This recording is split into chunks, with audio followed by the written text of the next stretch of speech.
दिनै गोबां सुबुङानो रन्जन दैमारिखौ दिहुननांगौनो मथे दा सा साज्रां दिहुननांगौ माने कारण खुलुमबाय रायजोफोर दिनै 29 तारिख नभेम्बर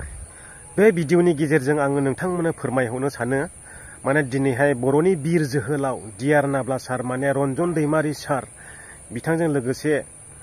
6 जन जेनाखि जेलाव जोबजानानै दं बिथांमोनने दिनैहाय दिल्ली सुप्रिम कर्टआवहाय हियारिं दङमोन नाथाय दुखुनांथाव बाथ्राया बिसो बे हियारिंआ दिनै जाफुङाखै होननानै आङो दायोसो खौरां मोनदों मोखां बिजाबनि गेजेरजोंहाय बिनिखायनो आङो नोंथांमोननोहाय नैबे भिडिअनि गेजेरजोंहाय फोरमायहरनो सानदों नोंथांमोना भिडिअखौ जोबजासिम नायलांदो आरो भिडिअखौ मोजां मोनदोंब्ला लाइक खालामदो आरो चेनेलाव गोदानै हाबफैदोंब्ला चेनेलखौ साबस्क्राइब खालामदो बे हियारिंआथ' दिनै जाफुङाखै आं नोंथांमोननो बुंखाबाय माने गभर्नमेन्टनि उकिला माने सप्तानै आरोबाव सम बिबावबाय होननानैहाय जोङो मोखां बिजाबनि गेजेरजोंहाय दायो मिथिनो मोनदों आरो बेनिखायनो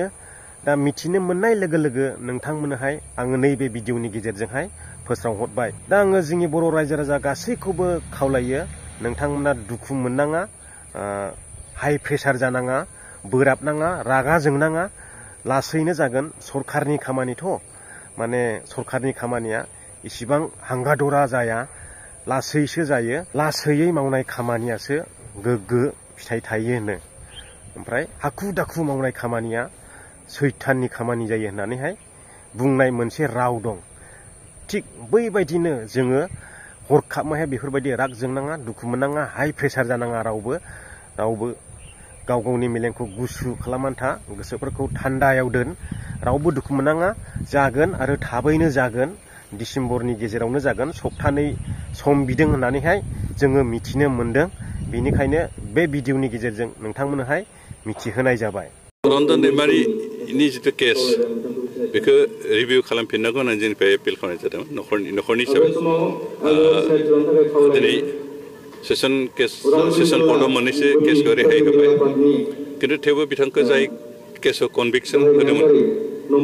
बे केसनि सायाव रिभिउ खालामनांगौ होननानै रिकनसिडार खालामफिननांगौ होननानै जों एपिल खालामनाय जादों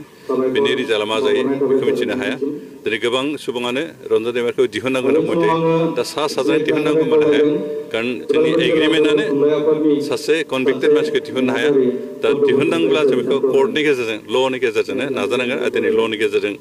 बिथांखौ बोरै दिहुननो हागोन बे खामानिखौ मावफुंनाय सानदों जों हाइ कर्टआव सुप्रिम कर्टआव एपिल खालामदों आरो जों आसा खालामदों बे एपिलनि मथेनो बिथांनि केसनि सायाव रिभिउ खालामफिनगोन रिभिउ खालामनानै बिथांखौ गनायनि बेबस्थाखौ खालामगोन आरो बिनि थाखाय जेसेबां जि खरस नांगौ बेखौ जों बिटिआर सरकारनिफ्राय होनाय जादों थेंक इउ बिथांखौ बावनो हानाय नङा बिथांखौ जों अरायबो जाथि हिसाबै हेफाजाब आरो मददखौ होनांगोन